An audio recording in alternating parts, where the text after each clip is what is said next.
All right, Rob, last question. Caleb Plant, David Benavidez. What's your thoughts? I got Caleb, but I guess we're all going to find out what both fighters can really do in certain situations. I think Caleb has the better boxing ability. He got the better technique. Benavidez got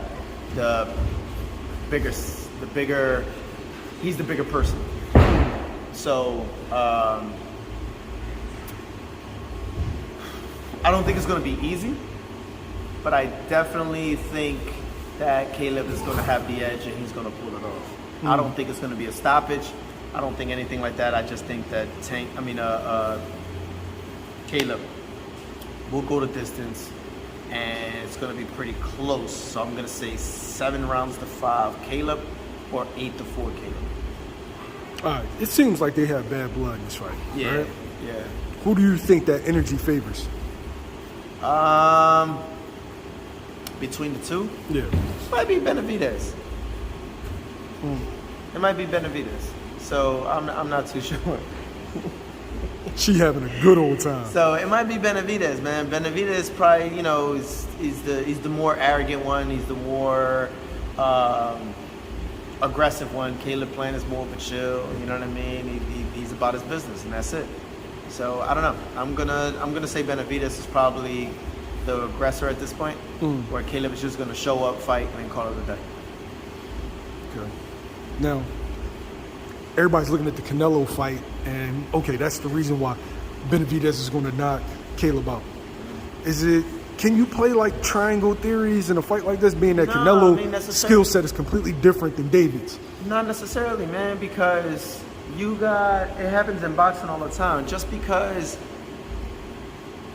boxer A beat boxer B doesn't mean that boxer A fights boxer C and he fought both of them, that is going to be the same outcome. No, styles are different. Styles make fights.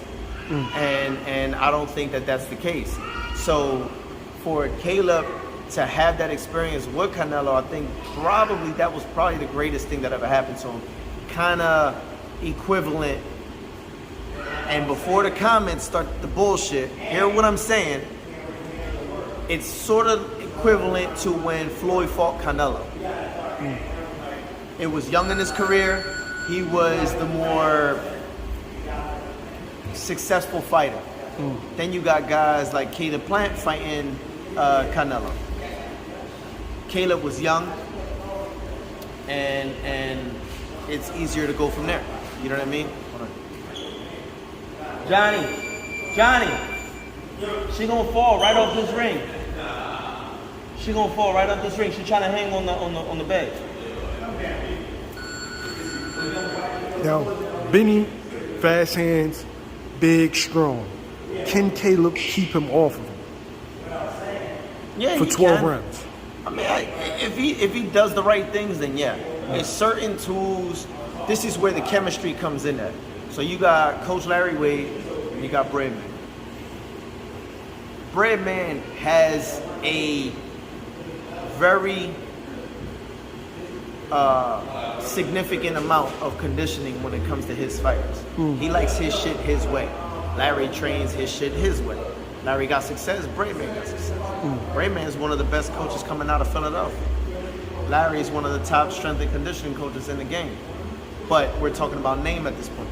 So now, if the chemistry fits and they're both working side by side and saying, okay, I don't like this and I don't like that, can we reduce this, can we reduce that, then I think that you can't break it. The bond is going to be so strong. So knowing both parties in that end, I can only speak for Caleb's behalf. I don't know what Benavidez can do. I don't know his team. I don't know anything about him. I don't know what he's doing. But looking at Benavidez's physique when he steps on the scale, it's not like Caleb. You know what I'm saying? You can tell by performances. One lets his hands go, he keeps going. Now, Benavidez is fast as shit. Got long arms. He's blessed with specifics. But then you got a guy like Caleb who's well-rounded all the way around.